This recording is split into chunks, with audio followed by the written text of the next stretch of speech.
সংখ্যালঘু সম্প্রদায়ের কিছু কম বয়সী মহিলারা যারা ভয় পেয়ে আতঙ্কে কোথায় যাবে ভেবে পাচ্ছিল না, হিন্দু সম্প্রদায়ের একটি মানুষ তিনিই কিন্তু তার বাড়িতে সেই মুসলিম সম্প্রদায়ের মেয়েদের সম্ভ্রম রক্ষা করতে, প্রাণ বাঁচাতে তাকে আশ্রয় দিয়েছিল। আপনার বিপদে যেমন হিন্দু আছে, আমিও তেমনি বলি, আমার বাবাকেও একসময় সিপিএম আমলে গোবিন্দনগরে আটকে রেখে তাকে মারবার চেষ্টা করা হয়েছিল। এক মুসলিম পরিবার তাকে রক্ষা করেছিল, তাদের বাড়িতে বিয়ে হচ্ছিল, শাড়ি পরে বাবাকে বার করে দিয়েছিল। অর্থাৎ আপনি যেমন আমাদের বিপদে দাঁড়াবেন, আমার বিপদে আমিও আপনাদের পাশে দাঁড়াবো। এই হলো ভারতবর্ষের মূল মন্ত্র। শুধুমাত্র আমরা কাজী নজরুল ইসলামের একই বৃন্তে দুইটি কুসুম, হিন্দু মুসলমান, মুসলমান যদি তার নয়নমণি হয়, হিন্দু তার প্রাণ। আমরা শুধু এটা শুধু মুখে উচ্চারণ করব না, মর্মে উপলব্ধি করব, দাঙ্গাকে প্রশ্রয় দেব না। আপনি দেখুন কাশ্মীরে কাল পাহেলগামে বৈশরণে কিভাবে হিন্দুদেরকে মেরে দেওয়া হয়েছে। মিলিটেন্ট যারা এসছে পাকিস্তান থেকে, তারা এসে হিন্দু সম্প্রদায়ের মানুষকে মেরেছে। হিংসার বীজ এই ভারতীয় জনতা পার্টি যেভাবে 370 ধারা কাশ্মীর থেকে উচ্ছেদ করে দিয়ে বীজ বপন করেছে, এই বীজে কখনো দেখেছেন কোনো রাজনৈতিক বড় নেতা মন্ত্রী মারা যায়? কেউ মারা যায় না।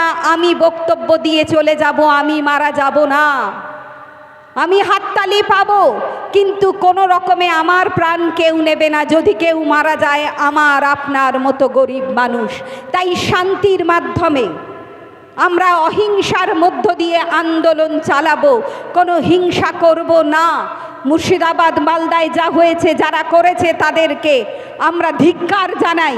মমতা বন্দ্যোপাধ্যায়ের এই পশ্চিমবঙ্গকে যারা আগুন জ্বালাতে চাইছে, মমতা বন্দ্যোপাধ্যায়ের তৃণমূল কংগ্রেসকে যারা কালিমা লিপ্ত করছে, আমি তাদের ধিক্কার জানাই। মমতাদি, তৃণমূল কংগ্রেস এই ধরনের রাজনীতিকে সাপোর্ট করে না। মমতাদি বলেছিলেন, বদলা নয় বদল চাই, পরিবর্তন চাই, আমাদের আন্দোলন হবে। ভারত সরকার যে কালো আইন এনেছে তার পরিবর্তন করা, বদল করা, হিংসার মাধ্যমে নয়, শান্তিপূর্ণ আন্দোলনের মাধ্যমে বারংবার আন্দোলন করব। যেমন কৃষকের বিল এনেছিল, যারা 1 বছরের উপরে সিংঘু বর্ডারে বসে আন্দোলন করেছে, 70 জনেরও বেশি মানুষ যারা মারা গিয়েছে শীত গ্রীষ্ম বর্ষায়। ভারতীয় জনতা পার্টির পুলিশ যাদের মেরেছে, উত্তরপ্রদেশের লখিমপুরে গুলি চালিয়েছে, তারা নিজের প্রাণ দিয়েছে, সেই কৃষক কারোর প্রাণ নেয়নি। ইতিহাসের মতো তারা শিক্ষা দিয়েছে আন্দোলন এমনই করতে হয়। ভারতীয় জনতা পার্টিকে মাথা নিচু করে কৃষকদের সেই 3 বিলকে প্রত্যাহার করতে হয়েছে। আমিও তাই আপনাদের কাছে করজোড়ে বিনম্র চিত্তে নতমস্তকে বলবো, বদলা নয় বদল চাই, পরিবর্তন চাই। হিংস্র সশস্ত্র আন্দোলনের মধ্যে নয়, আন্দোলন হবে আমার বক্তব্যের মধ্য দিয়ে, আন্দোলন হবে যুক্তি তর্কের মধ্যে দিয়ে। মমতা বন্দ্যোপাধ্যায় যে আন্দোলন করার পথ দেখিয়েছে, সেই আন্দোলনের পথে আমরা লড়ব। সারা বাংলায় আমরা আন্দোলন করব, কিন্তু আন্দোলন মানে কারোর ঘর পুড়িয়ে দেওয়া নয়, আন্দোলন মানে কোনো মানুষের প্রাণ নেওয়া নয়। কারণ আপনার বিপদে আমি আছি, আমার বিপদে আপনি থাকবেন এই ভারতবর্ষে।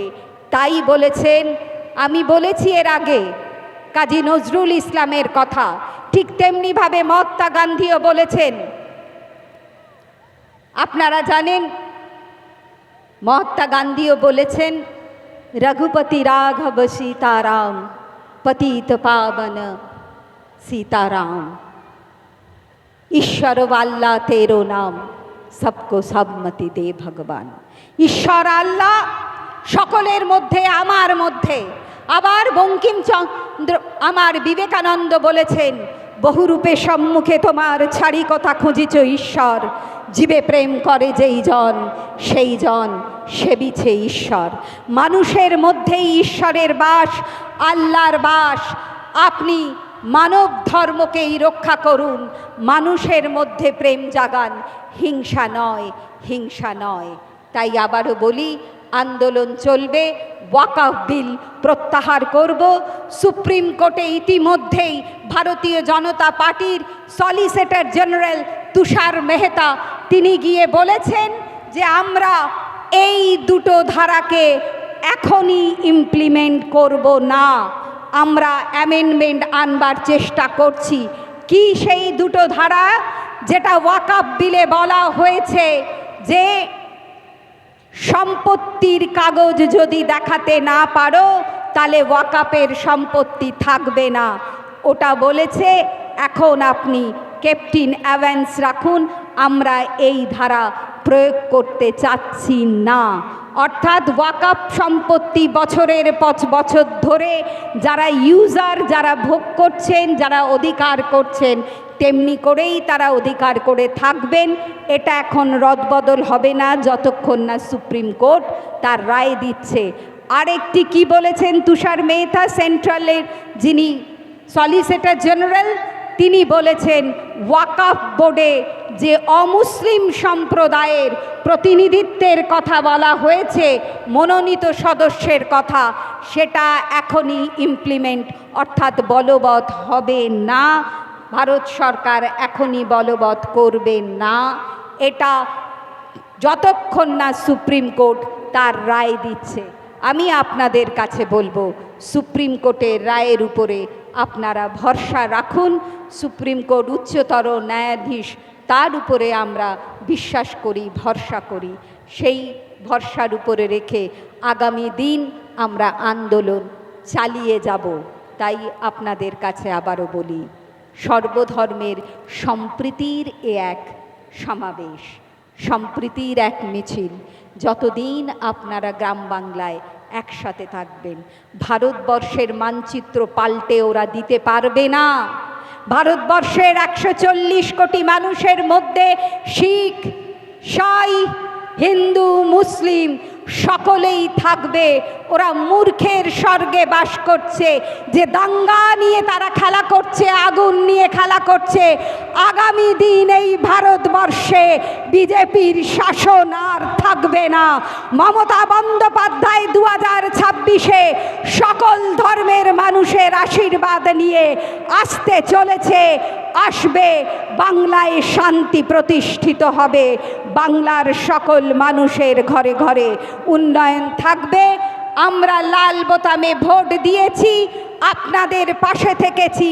আপনারাও শান্তির বার্তা নিয়ে এই বাংলায় শান্তি প্রতিষ্ঠিত রাখুন। একথা এই সভায় যারা এসেছেন তাদেরকে আবারও বারে বারে করজোড়ে বিনম্র চিত্তে নতমস্তকে এই আবেদন জানাই। কারণ জ্বালাময়ী বক্তৃতা, হিংসা আপনার মনে হিংসাই আনবে আরেক ধর্মের প্রতি, আরেক ধর্মের মানুষের। কিন্তু হিংসা কখনোই কারোর ভালো করে না, কারোর মৃত্যু কখনোই কারোর ভালো করে না। একমাত্র সকলের সহাবস্থানেই এই রাজ্য আছে, এই দেশ থাকবে, এই দেশ থাকবে। ভালো থাকুন। বন্দে মাতরম। তৃণমূল।